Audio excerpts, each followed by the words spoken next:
Hi, everybody. Welcome to another ATDev Podcast. We're joined today by Todd Roberts and Josh Caputo. Josh is a exoskeleton researcher, entrepreneur, and founder of Humotech. Thanks for being here, Josh. Thank you, Owen. It's a real pleasure. Yeah, so I would love to hear a little bit more about your professional journey and what is Humotech. Sure. In a nutshell, I started as an undergrad engineering student, definitely a robot nerd. Didn't quite know where I wanted to focus in the wide world of robotics, so I did a lot of different projects and internships in different areas, and then I just fell into the world of assistive technology and wearable robotics. It wasn't premeditated. But when I met the person who became my PhD thesis advisor, Dr. Steve Collins, I was enthralled with the idea of being able to use my talents as a robotics engineer for good, for human quality of life enhancement. That was just so exciting to me, and I found a really strong sense of purpose there. I dove into a PhD program. This is all at Carnegie Mellon here in the fine town of Pittsburgh, Pennsylvania. Like, And yeah, the PhD program was quite a journey. I think it really started with the idea of seeking a deeper understanding and potentially some product ideas around powered push off for robotic prosthetic feet. So, the simple idea is that conventional prosthetic feet are passive devices with no active control typically. And we, like many others, thought, what if you could restore the full function of the Achilles tendon and calf muscle and power gait more actively? Yep. And as I went down that journey, I realized that the answer to whether or not this technology could be useful depended. It depended on a lot of different factors. One size fits all type of solutions were not going to work. And I first felt a bit disillusioned. Oh no, my idea is not panning out. This is not generally useful.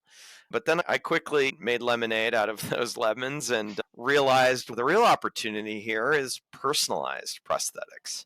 How can Mhm. we develop products and processes that put the users in the driver's seat? How can we customize to their needs? So that is the platform that we sell today at Humotech. It's a wearable robotic system that's highly customizable and in use at over 40 research and development centers across the US, Canada, and Europe, It's incredible. primarily focused on the lower limbs, but generally applicable as well, I think. Wow. It's so exiting from your PhD to then starting Humotech, was it a smooth transition? You thought, okay, just how do I keep going? Or what had you transition from the academic space to the commercial space? And I know you play on both sides still, right? But Yeah, yeah, smooth is a nice word for it. yeah.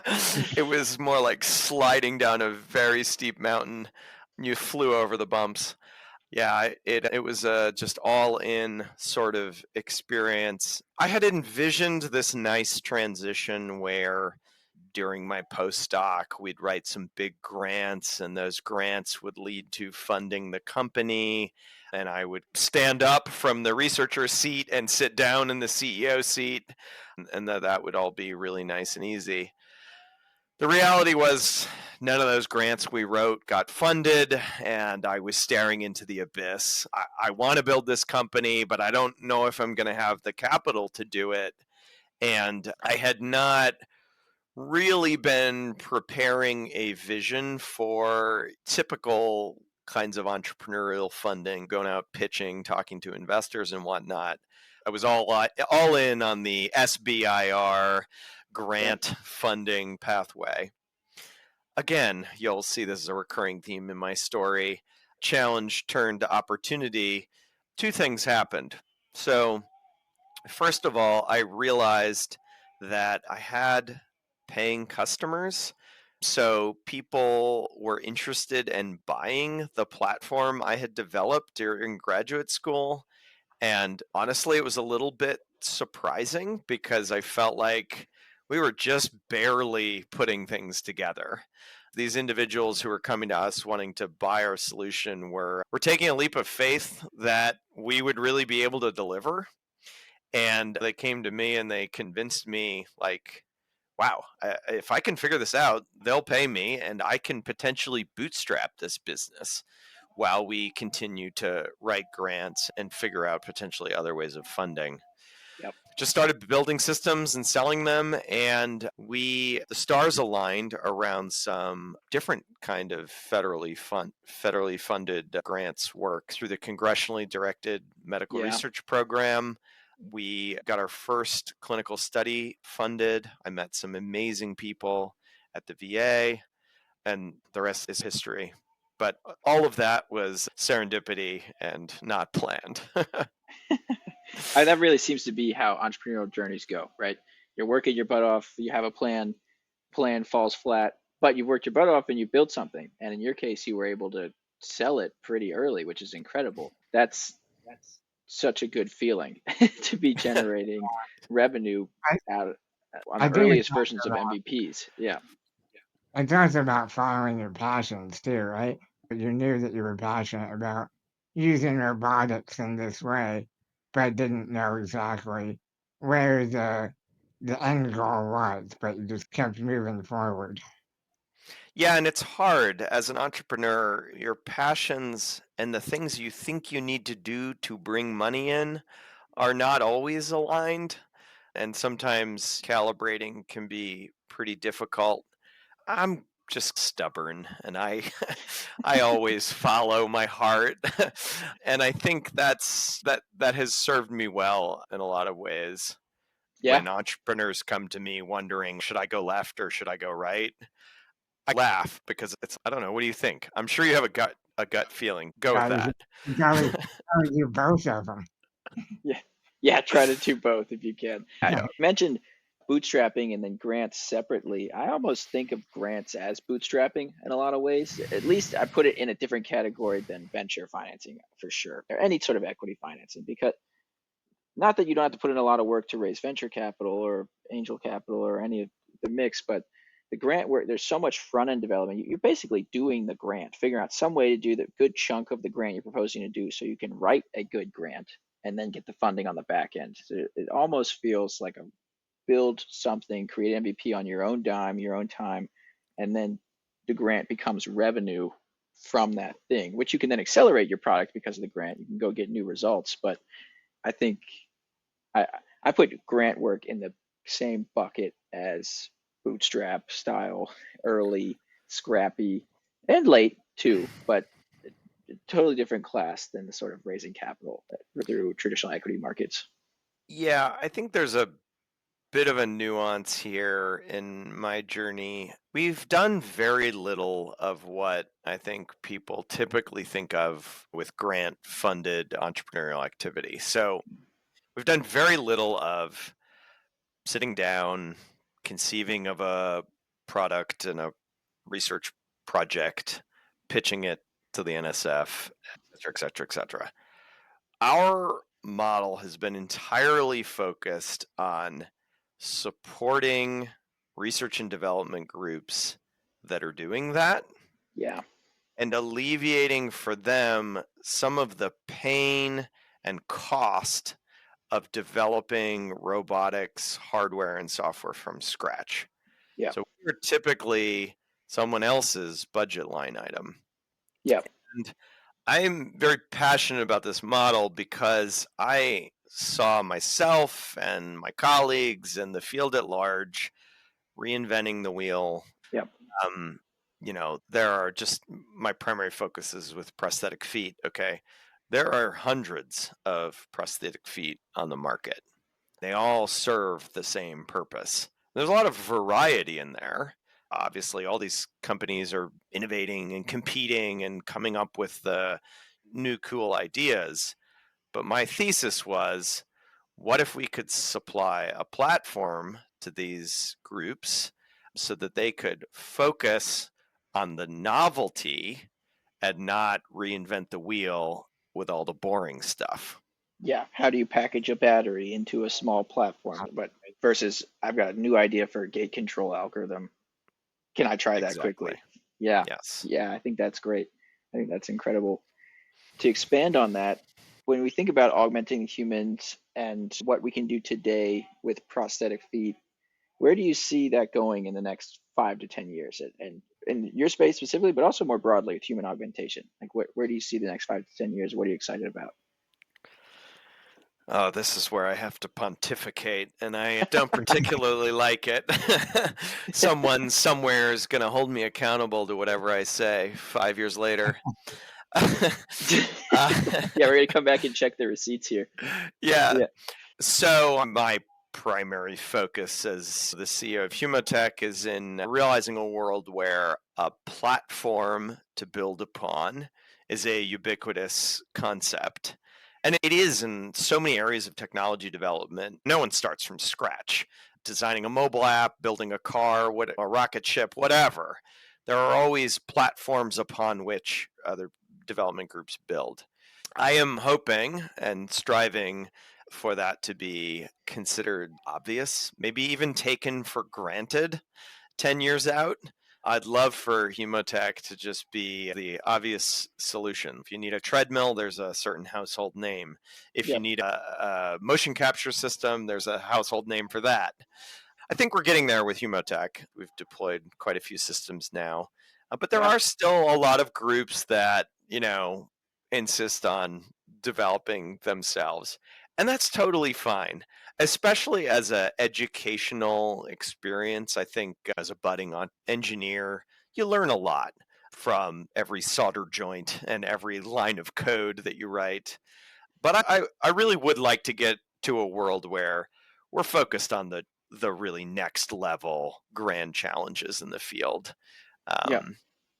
Yeah, I won't pontificate on ideas like, are we going to have neuroprosthetics everywhere in 5 to 10 years? I really don't know. I serve the people who are trying to make that possible, but I'm not betting on any particular horse. The thing that we haven't touched on yet, which I do want to emphasize in this podcast, is Humotech is really transitioning, or maybe I shouldn't say transitioning, expanding into the clinical use case for our Yeah. technology. Yeah. Yeah, Please expand on that. I would definitely love to learn how you're making that transition. thanks. Yeah. Yeah. Yeah, we've been talking a lot about the kind of invention and prototyping process, but all the way throughout my journey, I've been focused on a vision for how this could be used in the clinic as well. In clinical care, now, the story's a little bit different depending on what device type you're talking about. So I'll focus on prosthetic feet, but please keep in mind your favorite assistive device type because I think there's universality to what I'm describing. Yeah, but so in common clinical care, you have a practitioner of whatever kind of assistive technology, and they're the expert. They know all the different companies, all the different products, and it's on them to select the most appropriate product for the patient, given the patient's goals and aspirations and unique physiology and insurance situation or payment situation. Yes. So there is so much to juggle there. It's a super complex problem. And with prosthetic feet, like I mentioned already, there are 200 devices. No human can keep track of 200 different products, all the unique strengths, weaknesses, and specifications. Reality of clinical decision making winds up being just quite constrained, biased. You wind up fitting the devices you're most familiar with. Yeah. You wind up fitting the devices where there's an economic incentive or just economic realities. Certain types of products it's Sisyphean to try to get them reimbursed. So you can't spend your whole day fighting for those sorts of cases. You have to think in terms of economies of scale, efficiency, and we're all limited on how much time we have in the day. Yeah, So especially when it comes for time that I want to dedicate to billing. That's yeah, not where I want to spend my whole that's life. not Yeah. the fun part for anyone. Yeah. Yeah. My whole thesis around how emulation can be used in the clinic is optimizing this process and aligning the financial drivers with the patient outcomes, maximization, and engaging in a shared decision-making model. The dream is a world where users of these devices, practitioners who are fitting these devices, and payers who are paying for them can all agree on a shared decision-making framework. So there does not need to be disagreement about what's medically necessary or not. There's a process to follow. And the output of that process is a recommendation that this device works best because we tried it and compared it to all the next best alternatives, and this device produced the best outcomes. So Yeah, that's how we are using emulation for the clinic. that's It's a, great. I can definitely relate to that with my own experiences of getting new types of assistive technology. Usually there isn't much of a trial period, and by the time that you end up with the product, I'm thinking of power wheelchairs, for example, it could have been 18 months since you started the process, and you might not even get the best chair for your needs. So I love that. Thank you, Owen. I am not an expert on wheelchair technology, but I have met wheelchair users and heard that this is a problem. I've yeah. heard that this is a problem all over the assistive device landscape. And I think Humotech's onto something. I think we have a lot of work to do to prove that it works in all of these various embodiments as a broader framework. I'm really focused on prosthetic feet because we need a first use case where we can demonstrate commercial traction. But from there, I have a big, crazy vision for how we can really transform the whole landscape with this idea. Yeah, I love it. I think that makes a ton of sense. It's not like there isn't time while you're sitting around waiting between billing and the adjuster to come back, where you should be trialing different things so you don't end up with the wrong product after that 18-month or whatever 6-month long process it is. Yeah. Yeah, and for anyone who's been to humotech.com, you might look at these robots and think that looks expensive, complicated. We are building these onesie twosies today, so they are a bit on the costlier side. But Yeah, but you can amortize that. Yeah. exactly, and a Yeah. single assistive device is not necessarily, not fundamentally, any lower cost than an emulation platform. Hmm. So with the emulator, this is an assistive device that can mimic or emulate the function of hundreds, thousands, an infinite number of different devices. So at scale, we realize a tremendous efficiency Yeah. where as a patient is walking on the emulator, they can try as many devices as they have time for. They Yep. can try a different Oh, wow. device every step if they want, Yeah. or they can dig in and really train on one device. This is a really powerful opportunity to explore different options and optimize. Sweet. So, Josh, as we come towards the end here, I'd love to zoom back out. You've had this incredible journey between both academia and then commercially, clinically now as well, and clinically throughout. What type of advice do you have to entrepreneurs that are just starting to dip their toes into the assistive technology space or thinking about it? What would you have told your younger self, and what might you tell another entrepreneur looking to get into the space? Yeah, thanks for the question. And I love to try and address this question, but I never feel like I have the answer. I think as a young engineer, entrepreneurial person thinking about product development, assistive technology, the world is your oyster. There are so many possibilities, and that can be quite overwhelming. Like I said at the beginning of this conversation, my strategy has just always been to go with my gut and appreciate serendipitous opportunities, because you can't possibly rank order or prioritize. All assistive technology is life-saving and crucially needed, right? It doesn't matter how many people are in need of that technology. In my opinion, the economics sometimes drive these decisions, and I find that really frustrating. But it's easy for me to say. I decided to start my own company against all logic. There's no, you're not going to logically compute that the best decision is to go and start your own company. It is Yes. incredibly difficult, time consuming, stressful. You're going to underpay yourself. I think the only way to do it is by following your passion, and over time, develop a cogent capitalization strategy, but it's got to be passion first. Yeah, yeah, I couldn't agree with all of what you just said more. We're both living it, right? Yeah, it's self-evident. Yeah, wonderful. Thank you so much for your time today, Josh. And yeah, for those listeners, please look up Humotech. Until the next time, thanks, everybody. Thank you. Bye-bye.